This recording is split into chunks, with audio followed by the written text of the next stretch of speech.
Hello everyone, it's your bud. Today we will be talking about The Incredibles and My Hero Academia.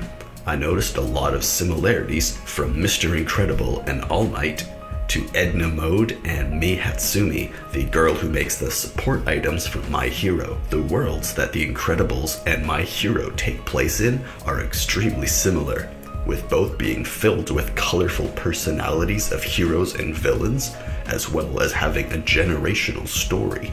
I will not be mentioning Incredibles 2 as much or at all, as I completely forgot that movie existed and actually had to look up the plot. And now that I reread it, I'm kind of remembering about it, and that it focuses on bringing the still illegal supers back into the light, with Elastigirl facing off against a well-timed appearance of a brand new villain. That could not be coincidence, could it? So that was Incredibles 2 that happens in. Often there are manufactured details of villains, supers, their identities, and their place in society in both of these stories. I can see My Hero easily going down the same path that happens in the beginning of the Incredibles movie.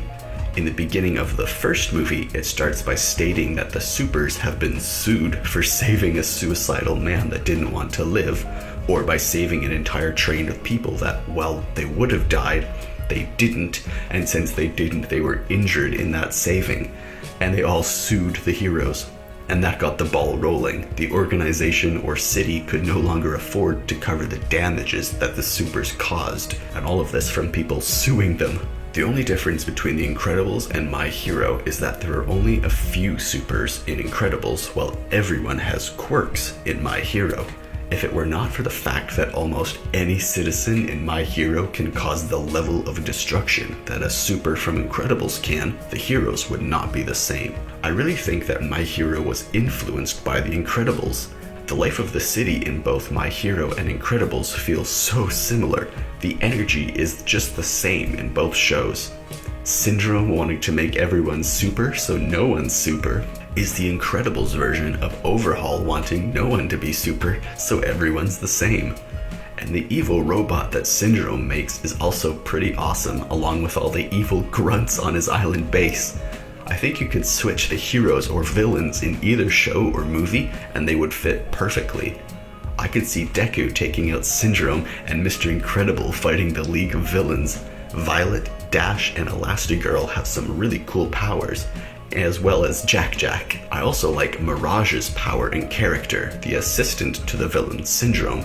I was actually going to make a video about her today, but I just couldn't come up with enough and I just kept seeing more and more similarities. Although there's no reason for Mirage's character motivation or anything like that with her, so I'm not exactly sure why she did what she did, but still, Mirage is pretty cool. Violet can turn invisible and create force fields.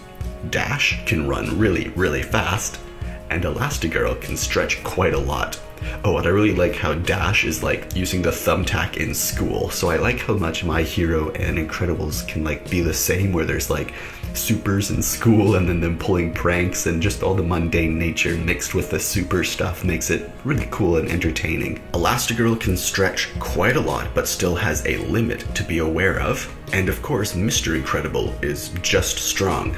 And the Silver Age feel of Mr. Incredible fits really well. I also think about the show Tiger and Bunny. There's a lot of supers in that too. If you want to know more about Tiger and Bunny, then just let me know and I'll make a video about it.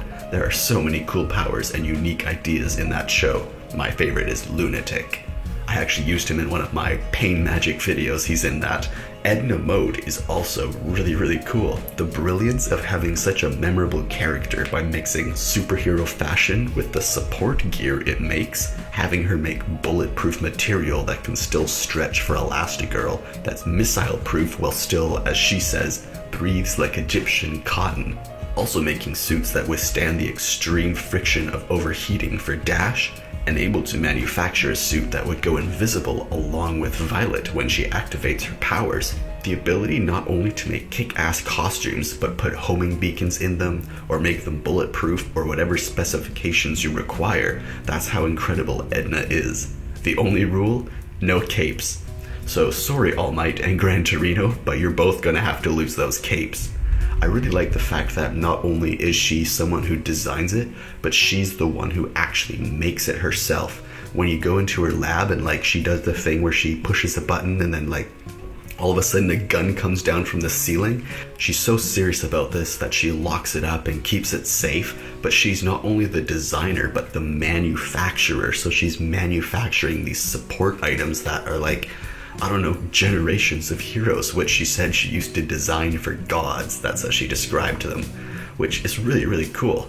I like just the mix of the fashion and the manufacturing side of it. That's all under her control. She makes it all and designs it. The systems in place to aid heroes in relocating in The Incredibles and teaching heroes in My Academia are quite close. And the fun of the show comes from the mundane nature of it all, focusing on a single worker in a hero support organization, or a teacher and seeing how one with a quirk would differ from real life. Office workers or regular folk working fast food jobs all have quirks in My Hero, and it makes those simple actions much more engaging to watch and entertaining. As is a retired Mr. Incredible selling insurance and being yelled at by his boss for helping the customers get their coverage and money back. It's so fun to see supers doing mundane stuff, and I think that's what makes Edna making support items or the League of Villains in My Hero so interesting. The extra layer of quirks or superpowers just making for entertaining and enjoyable moments of comedy or self-growth, or kick-ass fight scenes that couldn't have happened without the powers. And then the fact that everyone with a power has to go home and do chores is just so funny. Seeing Mr. Incredible lift up furniture while Elastigirl vacuums, or the fact that everyone in UA probably has to go home and do homework and that sort of stuff, or the guy that has like hands all over his face and body, you know, that villain, that dude, like he probably has to like go home and do the dishes, and does he use those extra, I mean, he can't touch anything without turning it to rust, right? So how does he do his chores? Like, all the mundane stuff just makes it so interesting. Like how hero work and training started out just by cleaning up a beach. That's how it starts in My Hero. Seemingly ordinary tasks in a show about superheroes is something that balances and grounds the fantastic nature of their abilities and makes them feel just like regular people. The villains in The Incredibles and My Hero are both seen to be violent and cruel, not caring about killing or destroying much that is precious to others. And the villains can not only be defeated, but be killed by the supers or those with quirks. So there's not an absence of death or a cartoony villain that gets away. There are people that are evil and kill in both worlds, and they will try to get power or fame or whatever they want by whatever means they can.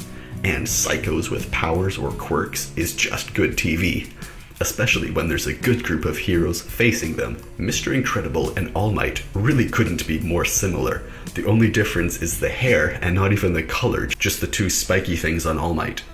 Their personalities are so similar, as are their goals and dreams and the path of life they took, except for the family part. And though they've both taught others to use their powers, Mr. Incredible as a father and All Might as a teacher, which I don't know enough about My Hero, but are there families of heroes? I know like everyone has a quirk or power, but families of heroes, I wonder.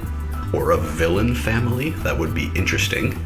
I wonder if All Might actually has family, brothers, sisters, or anything like that. Do we even know? If so, I missed it. But still, if there are superheroes that can punch and destroy anything, and yet we viewers are still interested in their personal life and wondering if they have family or details like that, then that's a good show. Same with Mr. Incredible and Elastigirl. We do not know if they were both only children. Maybe superpowers run in their families. The other shows that come to mind about supers are Sky High, where super parents have a super child, One Punch Man, which I don't need to say anything about, and Tiger and Bunny, where all the supers wear sponsorships on them and are watched like a TV show with news cameras always on them. But the closest to the feel of My Hero is The Incredibles. I recently was asked about My Hero and it reminded me about The Incredibles. So I was maybe just going to do a video on Mirage, but then I started to see similarities in all the characters. The way Mr. Incredible acts is so funny. Having a midlife crisis and doing super work is exactly what All Might would be doing if he wasn't limited for his health. Which, can Eri fix that? Can Eri rewind All Might to when he had One for All? Or is One for All only in Deku now? I mean, I know it is, but I'd like to see Eri rewind All Might and have them fight beside each other. That would be awesome. Whoa, I've never thought of that. Can she rewind him to when he had the power? That's cool. Okay, so I'm starting to get lightheaded right now, and I do need to go lie down. But man, are there so many similarities between The Incredibles and My Hero. If you spot any more, then just let me know in the comments below. I forgot just how good The Incredibles was, especially if you enjoy My Hero. The spirit of heroism is balanced out by the chores and work and 9-to-5 jobs and parenting. I hope that My Hero keeps supporting heroes and that people don't start suing them like they did with The Incredibles.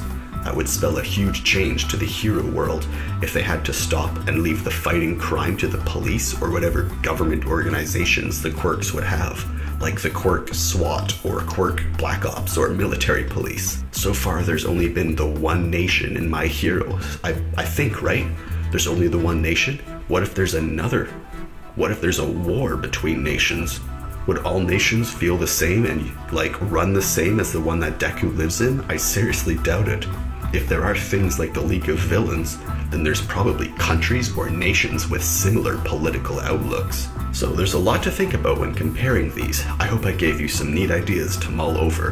Who do you think is the best blonde strongman?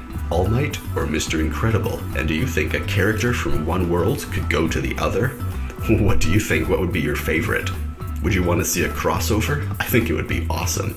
Anyways, thanks for watching. I'd like to keep writing this script, but I really need to go lie down. So if this video gets some likes and views, then I can make a part 2 of this. Mirage or any of the others from Incredibles could get their own videos. Although until then, I will be making some more My Hero videos in the coming days. So stick around and leave any questions or suggestions in the comments below, and I'll see you in tomorrow's video. Thanks for watching.